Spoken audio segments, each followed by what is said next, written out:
주님께서 오늘 우리에게 주신 말씀 사도행전 8장 4절에서 14절입니다. 주신 말씀 교독합니다. 제가 먼저 읽습니다. 그 흩어진 사람들이 두루 다니며 복음의 말씀을 전할세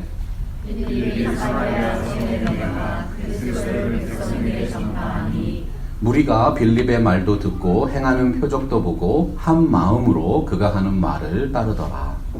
많은 사람에게 붙었던 더러운 귀신들이 그의 소리를 들으며 나가고 또 많은 중병자와 못 걷는 사람이 나니 그 성에 큰 기쁨이 있더라. 그 성에 수많은 사람이 전부터 마주하여 사마리아 놀라며 같이 큰 자라니 낮은 사람부터 높은 사람까지 다 따르며 이르되 이 사람은 크다 일컫는 하나님의 능력이라 하더라. 오랫동안 그 맛에 놀랐으므로 그들이 알았더니 빌립이 하나님 나라와 및 그리스도 예수 그리스도의 이름에 관하여 전도함을 그들이 믿고 남녀가 다 세례를 받으니 시몬도 믿고 세례를 받으니 전심으로 그들을 따라다니며 그 나타나는 표적과 큰 능력을 보고 놀라니라. 14절 같이 읽습니다. 예루살렘에 있는 사도들이 사마리아도 하나님의 말씀을 받았다 함을 듣고 베드로와 요한을 보내매. 아멘. 하나님의 말씀입니다. 할렐루야. 거룩하신 성령 하나님의 은혜와 능력이 사랑하는 여러분들의 삶에 충만하게 되시기를 축원합니다. 근현대 교회사에서 존경받는 목회자 중에 에이든 토저라는 분이 있습니다. 토저 목사님은 일생을 다해서 기독교가 세상과 타협하고 복음의 순수성이 혼탁해지는 현실을 날카롭게 밝혀냈던 분이시죠. 그가 강조했던 메시지는 두 가지입니다. 죄에 대한 회개가 없는 신앙은 있을 수 없다. 십자가의 길을 버리고 성공과 형통만을 추구하는 신앙은 진정한 기독교의 가르침이 아니다. 토저 목사가 평생을 다해 붙들었던 성경 구절이 하나 있습니다. 고린도 후서 13장 5절이에요. 너희는 믿음 안에 있는가? 너희 자신을 시험하고 너희 자신을 확증하라. 오늘날 많은 분들은 믿음을 자신의 목적과 꿈을 이루는 정서적인 도구라고 생각하고 있습니다. 목표에 대한 확고한 소명의식이 믿음이고 또한 그 소명을 삶으로 실천해내는 정서적인 동력이 믿음이라는 것이죠. 하나님의 말씀 성경 보면 기독교가 말씀하는 믿음은 그 시작과 과정과 목적이 근본적으로 다른 관점을 가지고 있음을 우리가 발견할 수 있어요. 사도 바울은 빌립보서 2장 13절에서 너희 안에서 행하시는 이는 하나님이시니 자기의 기쁘신 뜻을 위하여 너희에게 소원을 두고 행하게 하신다고 선언했습니다. 사람은 누구나 마음속에 무엇인가를 품고 이루기 원하는 욕구가 있습니다. 내 안에 있는 정직한 욕망이 내가 정말로 추구하기 원하는 인생의 방향을 가장 또렷하게 밝혀주는 것이죠. 젊은이들은 미래의 비전 속에서 희망을 찾고 노인들은 과거의 회상 속에서 보람을 찾습니다. 사람이 누구인가? 무엇인가를 추구함으로 삶의 의미를 찾는 존재인 것이죠. 사랑하는 성도 여러분들의 마음 중심에는 어떠한 뜻을 품고 있습니까? 그 뜻이 하나님이 원하시는 참된 믿음 안에 있습니까? 반드시 이 세 가지를 확증하고 확증해야 합니다. 지금 내 안에서 일하시는 분이 하나님이신가? 아니면 나의 육신의 소욕인가? 나의 목표와 믿음의 근거는 하나님의 뜻인가? 아니면 나의 뜻인가? 나는 오늘도 하나님의 그 소원을 비전으로 품고 신실하게 실천하고 있는가? 하나님을 의지하지 않는 신앙은 본질적으로 자기중심적인 믿음입니다.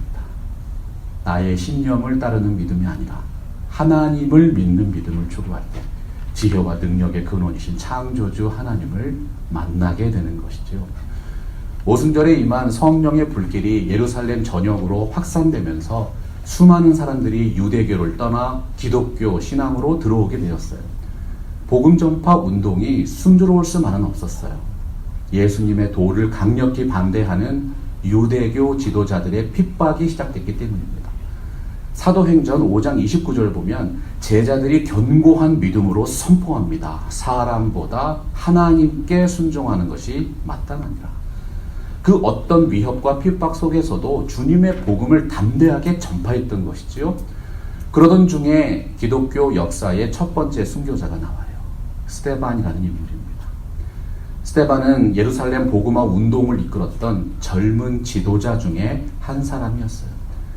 당시 스데반의 순교는 복음의 동지들에게 정말로 큰 아픔과 슬픔이었습니다. 목숨을 걸고 믿음을 지키던 동역자 한 사람을 잃은 거예요. 더 가슴 아픈 일이 일어났죠. 그날에 예루살렘에 있는 교회에 큰 박해가 있어 사도 외에는 다 유대와 사마리아 모든 땅으로 흩어지니라. 사도행전 8장 1절이 기록하고 있습니다. 스데반의 순교를 정점으로 예루살렘에 큰 박해가 일어나서 모든 성도들이 여러 지역으로 흩어지게 되었다. 이해할 수 없는 예루살렘 교회의 고난 속에는 참으로 놀라운 하나님의 계획이 담겨 있었습니다. 사도행전의 저자 누가는 바로 그 뜻과 계획을 흩어진 사람들이라는 단어로 표현했던 것이죠. 오늘 말씀 4절 볼까요? 그 흩어진 사람들이 두루 다니며 복음의 말씀을 전하였다. 박해를 피해서 예루살렘을 떠난 사람들은 유대와 사마리아로 흩어졌어요. 그 흩어진 사람들이 오히려 그곳에서 하나님의 말씀, 복음을 선포하는 놀라운 역사가 일어난 것이지요. 흩어졌다는 단어, 헬라어 디아스포라입니다. 디아스포라는 원래 농경 용어죠.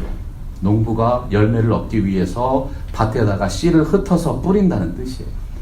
하나님의 말씀 성경을 읽어보면 하나님을 씨를 뿌리는 농부에 비유하고 있습니다. 하나님의 구원 역사에서 씨를 뿌리는 농부와 그 씨가 뿌려지는 땅은 정말 중요한 비유 중에 하나입니다. 사도행전은 그 디아스포라라는 단어를 예루살렘 교회의 성도들이 유대와 사마리아 땅으로 흩어졌다는 표현에 사용하고 있습니다. 큰 농사를 지으시려면 큰 땅을 품어야 합니다. 콩나물 시루와 같은 집중적인 성장도 필요하지만 결국은 우리에게 허락하신 그 땅을 품고 믿음으로 전진하는 확장의 역사가 있어야 한다는 사실이죠. 우리 주님께서 밝히신 사도행전의 마스터 플랜이 있어요. 우리 다 같이 사도행전 1장 8절 같이 선포할까요? 시작. 오직 성령이 너희에게 임하시면 너희가 권능을 받고 예루살렘과 온 유대와 사마리아와 땅끝까지 이르러 내 증인이 되리라 하십니다. 큰 박해로 말미암아 예루살렘 교회에 사도들만 남고 성도들이 다 흩어졌어요. 하나님께서는 예루살렘이라는 모판에서 기르시던 복음의 씨앗들을 유대와 사마리아 땅으로 흩어 뿌리셨던 것이지요. 이스라엘 사람들에게 디아스포라는 팔레스타인 지방 밖에서 태어나고 성장했던 헬라파 유대인들을 뜻했어요. 유대인들의 디아스포라는 아수르가 북이스라엘을 침략해서 사람들을 메소포타미아 지방으로 끌고 간 사건으로부터 시작됩니다. 그때 팔레스타인 땅을 떠나지 않고 사마리아에 남았던 북이스라엘 사람들은 자신들의 신앙과 정체성을 잃어버렸습니다. 다양한 이방 문화와 종교를 받아들이는 불신앙에 빠졌죠. 당시 유대인들의 전통에 따르면 경건한 유대인은 바벨론 포로로 잡혀가서도 율법과 신앙을 지킨 분들이에요. 간절하고 신실하게 메시아를 기다렸던 예레미야와 에스겔의 후예들이 진정한 디아스포라였던 것입니다. 여러분, 사도행전의 역사가 어느 분들을 통해서 시작되었어요? 사도행전 2장 5절 보면 그때에 경건한 유대인들이 천하 각국으로부터 와서 예루살렘에 머물러 있었다고 되어 있습니다.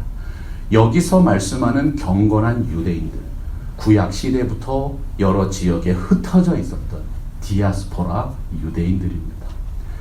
하나님께서는 구약 성경의 예언대로 바로 그 디아스포라 유대인들을 통해서 영적인 이스라엘의 회복을 시작하셨던 것이죠.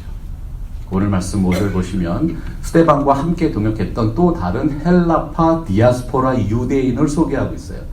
빌립이라는 분입니다. 빌립이 어디로 내려가서 그리스도를 전파하고 있어요? 당시 유대인들이 가장 혐오하고 저주했던 땅 사마리아입니다. 사마리아는 예루살렘에 있는 유대 땅과 갈릴리 지방의 중간에 위치하고 있어요. 신실한 유대인은 갈릴리로 갈 때 요단강을 건너서 한참을 돌아갔습니다. 사마리아인들의 땅이 더럽다고 생각했던 거예요. 요한복음 4장 9절 보면 사마리아 여인이 예수님께 한 말이 있습니다. 사마리아 여자가 이르되 당신은 유대인으로서 어찌하여 사마리아 여자인 나에게 물을 달라 하나이까 하니 이는 유대인과 사마리아인이 상종하지 아니함이더라. 당시 유대인들은 사마리아인들과는 물 양동이도 함께 나누어 쓰지 않았어요. 그야말로 완벽한 관계의 단절이죠. 생각해 보세요. 만약 유대인들이 예루살렘을 떠나서 사마리아 땅으로 들어갈 수밖에 없는 매우 특별한 상황이 생기지 않았다면 어떻게 되었을까요? 사도행전 1장 8절의 역사는 일어나지 않는 것입니다. 큰 박해로 예루살렘을 떠나야 했던 제자들에게 예수님이 말씀하신 땅끝은 어디인가? 굉장히 막연하고 암담했어요. 그런데 사마리아는 어땠습니까? 유대인들이 혐오하고 싫어하는 사람들이지만 그들은 아주 가까운 곳에 있던 분들입니다. 우리들의 이웃이었다는 얘기죠. 빌립은 자신의 삶에 허락하신 사마리아에서 예수 그리스도의 복음을 전했습니다. 오늘 말씀 6절에서 8절 보세요. 놀라운 역사가 일어납니다. 사마리아 사람들이 한 마음으로 유대인 빌립이 전하는 복음을 받아들였어요. 더러운 귀신이 떠나가고 병이 낫고 온성의 기쁨이 일어나는 성령의 역사가 일어난 것이죠. 수백 년을 원수처럼 지냈던 유대인과 사마리아인들입니다. 인종적으로나 정치적으로나 종교적으로도 전혀 성향에 맞지 않는 사람들이에요. 그런데 예수 그리스도의 복음과 사랑을 통해서 기적적인 화해와 연합을 이루게 된 것이죠. 여러분, 이것이 성경이 말씀하는 함께하는 삶입니다. 이스라엘 왕국은 솔로몬 시대 이후에 북이스라엘과 남유다로 분열되었어요. 유대인들이 그렇게 오랫동안 소망해온 다윗의 왕국과 솔로몬의 영광이 예수 그리스도의 복음을 통해서 성취되었다. 그 모든 분열과 분쟁들이 영적인 이스라엘인 예수 그리스도의 몸된 교회를 통해서 진정한 통일을 이루게 되는 것입니다. 에베소서 1장 10절 한 마음으로 선포합니다. 하늘에 있는 것이나 땅에 있는 것이 다 그리스도 안에서 통일되게 하려 하십니다. 오늘날 우리 그리스도인들도 믿음을 지키는 삶의 여정 속에서 수많은 갈등과 어려움을 경험해요. 형통한 듯 한데 고난이 찾아오고 최선을 다했는데 계획대로 이루어지지 않은 일도 많지요. 실존주의 철학자인 키에르 케고르가 말했습니다. 인간의 사상이 끝나는 곳에서 진정한 신앙이 시작됐다. 우리가 하나님처럼 모든 것을 알 수 있다면 우리가 왜 하나님께 기도하겠습니까? 알 수 없기 때문에 기도하는 것이죠. 하나님처럼 모든 것을 알 수 없다면 하나님의 깊은 뜻을 끝까지 신뢰해야 하는 것입니다. 우리의 끝은 하나님의 시작이기 때문이에요. 하나님께서는 우리에게 가장 익숙한 땅이 유대를 주셨어요. 막연하고 멀리 있는 땅인 땅끝도 주셨습니다. 그 중간 지점에 사마리아라는 매우 특별한 사역지를 주신 것입니다. 저와 여러분에게 맡기신 영적인 사마리아, 어떤 곳일까요? 우리들의 가정일 수 있습니다. 일터일 수 있습니다. 우리의 마음일 수 있습니다. 삶 속에서 만나는 이웃들과의 깨어진 관계일 수도 있습니다. 하나님이 바로 그 땅에 저와 여러분을 예수 그리스도의 복음과 사랑의 씨앗으로 뿌리신 것이죠. 팜스프링스 개혁 장로교회는 그리스도의 복음과 사랑의 명령에 순종하는 교회인 줄로 믿습니다. 함께하는 삶을 위해서 이 모든 마음의 사마리아를 정복해야 하는 것 아니겠어요? 갈라디아서 3장 28절입니다. 너희는 유대인이나 헬라인이나 종이나 자유인이나 남자나 여자나 다 그리스도 예수 안에서 하나입니다. 하나님은 남자와 여자를 구별해서 창조했습니다. 유대인과 헬라인도 다른 언어와 문화를 가지고 있습니다. 그러나 그리스도 예수의 복음과 사랑에는 아무런 차별이 없습니다.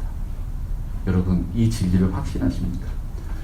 사랑하는 여러분들의 삶에 모든 막힌 담이 무너지는 복음과 사랑의 역사가 일어나기를 간절히 바랍니다. 영적인 사마리아가 축복의 예루살렘으로 회복되는 하늘의 능력, 그리스도의 이름 안에서 우리 교회가 추구하는 함께하는 삶을 통해서 경험할 수 있게 되는 것이죠. 이제 오늘 말씀 9절 보면 우리가 반드시 극복하고 뛰어넘어야 하는 사마리아의 대표자 한 사람을 소개하고 있어요. 시몬이라는 인물입니다.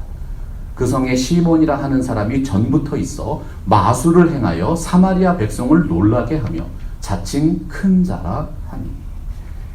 사도행전을 기록한 누가가 시몬을 언급하는 것이 굉장히 흥미롭지 않아요? 교회사의 기록에 보면 시몬은 복음을 들은 후에 이단의 괴수가 되어서 수많은 기독교인들을 미혹했다고 전해집니다.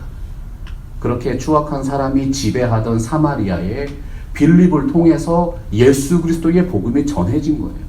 성령이 쏟아지는 사도행전의 역사가 일어난 것입니다.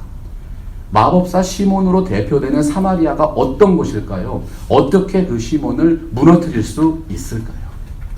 초대교회 순교자인 저스틴 마터는 마술사 시몬이 애굽에서 철학과 마술을 익혔다고 기록했어요.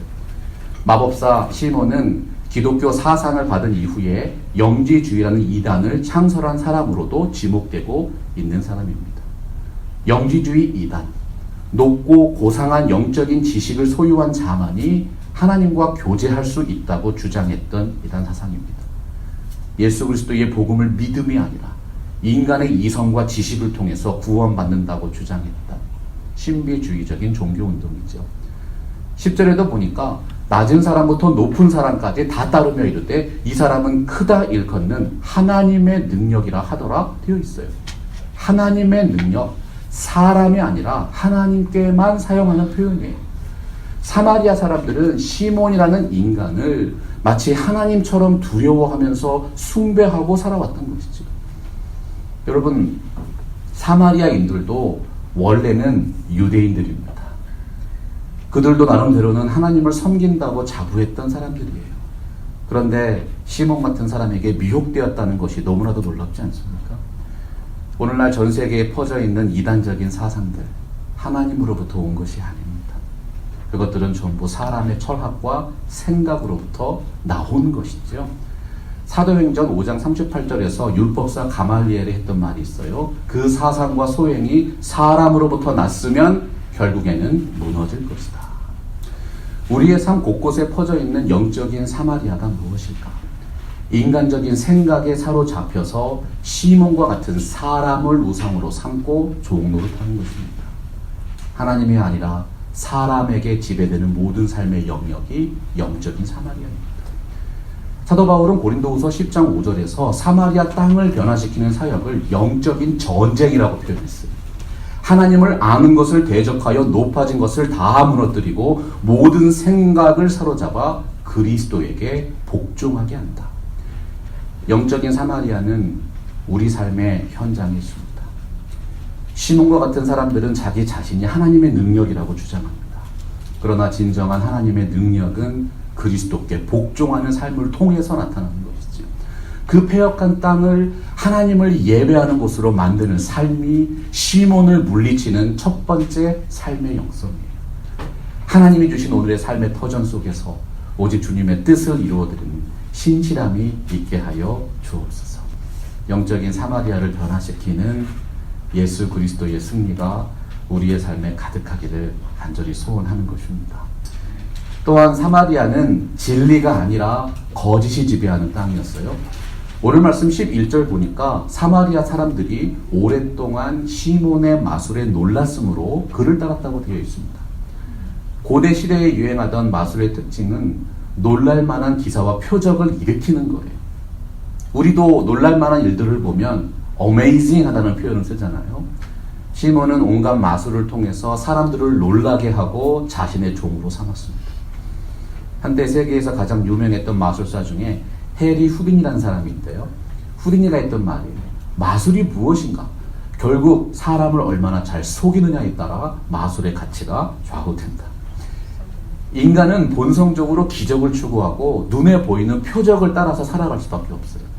현실을 극복하고 목표를 이루는 삶의 여정 속에서 기적 같은 사건이 일어나기를 바라기 때문이죠. 하지만 하나님으로부터 나오지 않은 모든 사상과 업적은 결국 무너지게 되어 있습니다. 사람이 만들어낸 기사와 표적에는 진실함과 영원함을 찾아볼 수가 없습니다.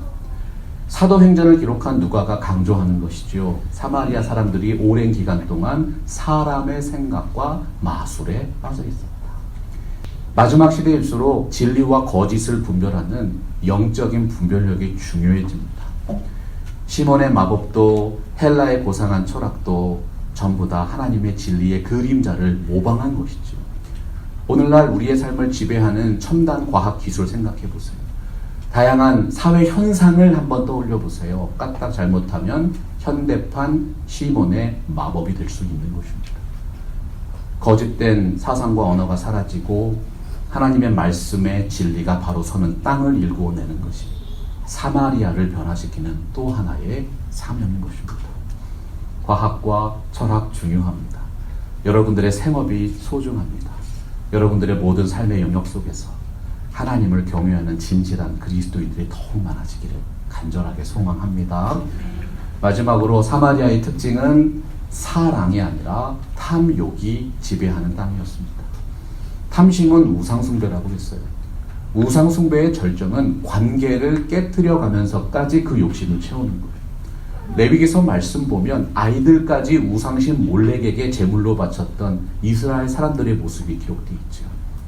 탐욕이 변해서 이웃을 위한 배려와 사랑이 되면 여러분 그것이 사마리아 땅에 임하는 하나님의 나라가 아니겠어요? 12절 보니까 빌립이 복음을 전하자 사람들이 그것을 믿고 남녀가 다 세례를 받았다고 되어 있습니다. 더 놀라운 일이 13절에 기록되어 있죠.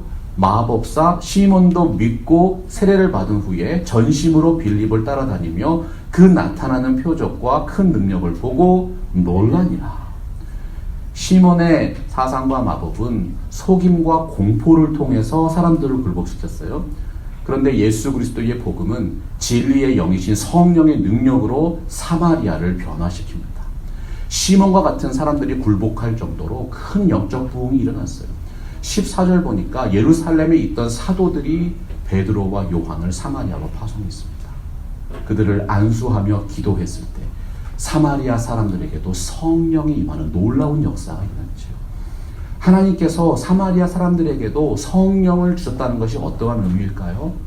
개인적으로 구원 받았을 뿐만 아니라 땅끝까지 나아가서 복음을 전할 수 있는 그리스도 부활의 증인이 되었다는 것입니다. 얼마나 큰 은혜와 축복이에요. 하나님께서 사마리아 사람들도 사도행전의 역사를 확장하는 복음의 일꾼으로 포함시키셨다. 그런데 사도행전 8장 18절과 19절에서 사마리아 땅의 죄악의 대표인 시몬이 어떻게 반응해요? 시몬이 사도들의 안수로 성령 받는 것을 보고 돈을 들여 이르되 이 권능을 내게도 주어 누구든지 내가 안수하는 사람은 성령을 받게 하여 주소서 하니. 시몬과 같은 사람은 믿는다고 고백하고 세례까지 받고 하늘의 능력을 맛보고도 사실은 진심으로 돌이켜서 회개하지 않은 사람입니다. 왜냐하면 그는 말씀을 믿고 성령을 받는다는 것이 무슨 뜻인지 전혀 깨닫지 못했기 때문이에요. 마법사 시몬은 기적과 표적을 추구하면서 살아온 이 땅의 인생들의 전형입니다. 어떻게 하면 사람들을 깜짝 놀라게 해서 자신이 원하는 큰 권력과 재물을 얻을 것인가? 오직 이것에 모든 관심을 기울였던 것이죠. 사마리아 땅에 성령의 역사를 통해서 큰 기적이 일어났습니다. 방언과 예언이 쏟아졌습니다. 그때 시몬이 생각했던 거예요. 요거구나. 자신이 평생을 찾아오던 참으로 괜찮은 돈벌이가 눈앞에 펼쳐진 것이죠. 시몬의 탐욕을 보고 사도 베드로가 말했어요. 내가 하나님의 선물을 돈 주고 살 줄로 생각하였으니 내 은과 내가 함께 망할지어다. 베드로의 말씀은 은 30냥에 예수님을 팔았던 가룟 유다를 생각나게 합니다. 마법사 시몬은 자신을 제자라고 칭하면서도 마음으로는 전혀 예수님을 그리스도로 인정하지 않았던 것이죠. 시몬과 같이 무지한 인생들에게도 생명을 구할 수 있는 마지막 기회가 있어요. 22절 보세요. 그러므로 내가 이 약함을 회개하고 주께 기도하라. 마음에 품은 것을 사하여 주시리라. 영국 속담 보면 과일의 썩은 부위를 도려내기 위해서 과일 전체를 버리지 말라고 했습니다. 이 세상에는 완전한 사람이 없습니다. 영원한 것도 없습니다. 오직 한 분 그리스도 안에만 완전함과 영원함이 있는 것이죠. 우리가 하나님께 드릴 수 있는 최선의 신앙이 뭐예요? 하나님을 경외하는 지혜와 악을 멸리하는 명철이라고 믿어요. 청교도 조한번연이 말했습니다. 죄의 영향력을 물리치는 영혼의 채찍이 회개의 영성이다. 베드로 사도가 베드로전서 5장 5절에서 강조했습니다. 하나님이 교만한 자를 대적하시되 겸손한 자들에게는 은혜를 베푸십니다. 여러분, 하나님은 외모가 아니라 중심을 보십니다. 우리의 마음으로 하나님을 사랑하기를 원합니다. 그분을 전심으로 예배하기를 소원합니다. 우리의 마음과 생각과 모든 삶이 전부 하나님의 눈 앞에 있습니다. 그분의 눈 앞에 보임 바 되고 그분의 귀에 들림 바 됩니다. 정말 감사한 게 뭡니까? 하나님의 눈은 죄에 대한 심판을 위한 것만이 아니라 성도들을 보호하시고 은혜를 베푸시기 위한 확인 과정이라는 사실이죠. 창세기 6장 8절 보세요. 그러나 노아는 여호와께 은혜를 입었더라. 입었더라, 요 말씀. 발견했다는 단어입니다. 그러나 노아는 하나님의 눈 안에서 은혜를 발견했다. 하나님의 은혜를 바라보며 살아가십시오. 우리의 마음과 삶의 모든 것들이 하나님의 눈 안에 있습니다. 우리의 모든 삶이 하나님의 은혜를 입는 신실한 믿음의 표현이 되기를 간절히 소망합니다.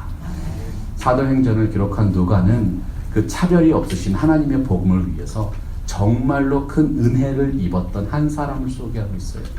8장 3절이죠. 사울이 교회를 잡멸할새 각 집에 들어가 남녀를 끌어다가 옥에 넘깁니다. 우리는 여기서 하나님이 사마리아 땅을 넘어서 땅끝을 위해 준비하신 또 한 분의 위대한 인물을 만나게 돼요. 사도 바울입니다.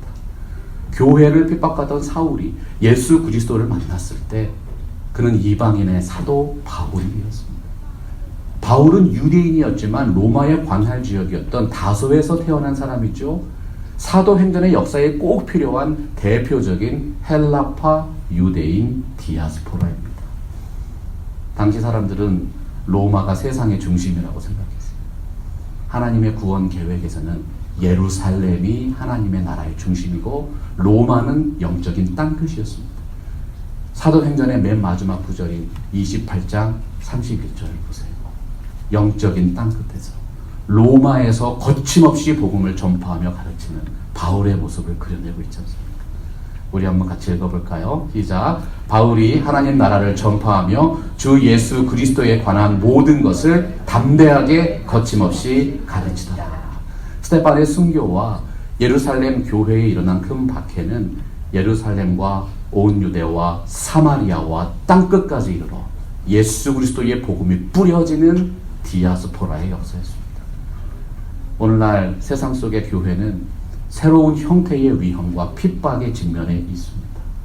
거짓, 우상, 탐욕이라는 죄의 공격이죠. 교회에다가 외부적인 핍박을 가하면 오히려 찬양과 기도 소리가 높아지니까 사탄이 전략을 바꾼 거예요. 탐욕을 집어넣고 거짓을 집어넣습니다. 탐욕과 거짓말을 교회 내에 침투시켜서 영적인 갈급함이 사라지게 만들고 신앙의 열정을 끊어놓는 전략을 구사하고 있어요.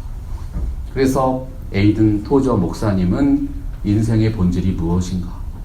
커튼 뒤에 숨어 사는 존재라고 표현했습니다. 죄를 지은 아담이 자신이 벗은 것을 알고 숲을 속에 숨었지. 마찬가지로 사람들은 참된 자아를 숨기기 위해서 사회활동을 합니다. 자신의 숨은 뜻을 이루기 위해서 관계를 만들고 심지어 그 목적을 명함에다가 새기는 거예요. 커튼 뒤에 숨어 사는 인생들은 언제나 거짓된 사회적인 인격을 만들어내요. 그들은 숲을 속에 숨어서 자신의 본질을 감춥니다. 인간관계 속에서 자기 자신이 생각하는 탐욕을 이루기 위해서 고군분투합니다. 숲을 속에 숨어있던 아담의 본질을 깨닫게 하고 삶이라는 현실로 이끌어내었던 계기가 있었어요. 그 계기가 무엇이었어요? 살아계신 하나님의 음성이었습니다. 이 땅의 모든 인생들은 진정한 진리와 구원의 길을 만나야 합니다. 그 하나님의 방법은 언제나 하나님의 살아있는 말씀이었던 것이죠. 사도행전의 역사를 살펴보면 하나님의 역사에 중요한 전환점이 이루어질 때마다 반복되어 선포되는 표현들이 있습니다. 주의 말씀은 흥왕하여 가더라. 주의 복음이 전파되니라. 사도행전의 역사가 진리의 영이신 성령의 역사입니다. 하나님의 말씀의 역사임을 강조하는 것이죠. 여러분, 우리 팜스프링스 개혁 장로교회를 구성하시는 성도 여러분 한 분 한 분이 살아있는 말씀의 역사요 복음의 씨앗이라고 믿습니다. 진리의 영이신 성령께서 오늘도 여러분을 거룩한 성전으로 불러 모아 주셨어요. 하나님의 기쁘신 뜻을 깨닫게 해주셨습니다. 하나님에 의해서 세상으로 뿌려진 교회, 디아스포라 공동체, 팜스프링스 개혁 장로교회입니다. 여러분들의 마음과 삶에 있는 그 땅 사마리아가 먼저 변화되기를 주님의 이름으로 축복합니다. 하나님의 말씀에 근거한 바른 교회와 가정과 삶을 세워갈 때 영적인 사마리아가 축복의 예루살렘으로 새롭게 세워지는 참으로 놀라운 역사가 이 팜스프링스 지역에 일어나게 될 것입니다.